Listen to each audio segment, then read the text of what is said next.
নজর রাখবো হাইকোর্টের আপডেট। প্রাথমিকে নিয়োগের সবুজ সংকেত সুপ্রিম কোর্টের। বিচারপতি অভিজিৎ গঙ্গোপাধ্যায়ের নির্দেশ বহাল সুপ্রিম কোর্টে। প্রাথমিক 2022-এ 11,765 শূন্য পদে নিয়োগের সবুজ সংকেত।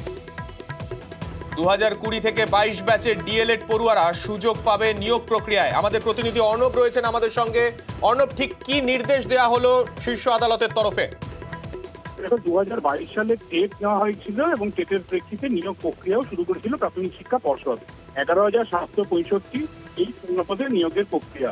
কিন্তু যারা ডিএলএড করেছিল, যাদের কমপ্লিট হয়েছিল এই নিয়োগ প্রক্রিয়া আগে পর্যন্ত 2020-22 এই মরশুমে যারা ডিএলএড পরীক্ষা বসেছিল, পাশ করেছিল, তাদের নিয়োগ প্রক্রিয়ায় অন্তর্ভুক্ত করা হবে এমনটা প্রথমে জানায় প্রাথমিক শিক্ষা পর্ষদ।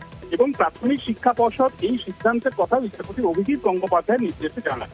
প্রাথমিক শিক্ষা পর্ষদের যে সিদ্ধান্ত, অর্থাৎ 2020-22 এই বর্ষের এই সময়কালে যারা ডিএলএড পড়ুয়া, যাদের সার্টিফিকেট কমপ্লিট হয়ে যাবে, পার্ট 1 বা পার্ট 2 কমপ্লিট হয়ে যাবে নিয়োগ প্রক্রিয়া আগে পর্যন্ত, তাদেরকে এই 22-এর নিয়োগ প্রক্রিয়া অন্তর্ভুক্ত করা হোক।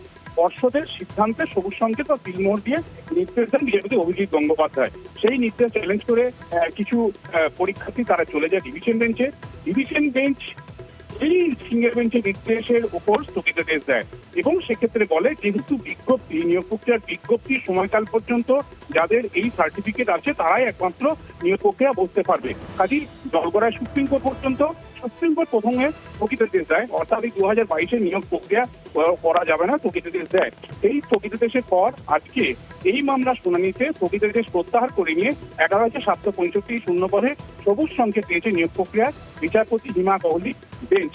এবং এক্ষেত্রে বিচারপতি অভিজিৎ গঙ্গোপাধ্যায়ের নির্দেশ মতো, অর্থাৎ 2020-22-এর ডিএলএড যাদের নিয়োগ প্রক্রিয়া আগে পর্যন্ত যাদের কোর্স কমপ্লিট হয়ে যাচ্ছে তারা বসতে পারবে, সুযোগ পাবে নিয়োগ প্রক্রিয়ায়। সেই নির্দেশটাই কিন্তু আজকে সুপ্রিম কোর্টের আদেশের পরেও বহাল রইল।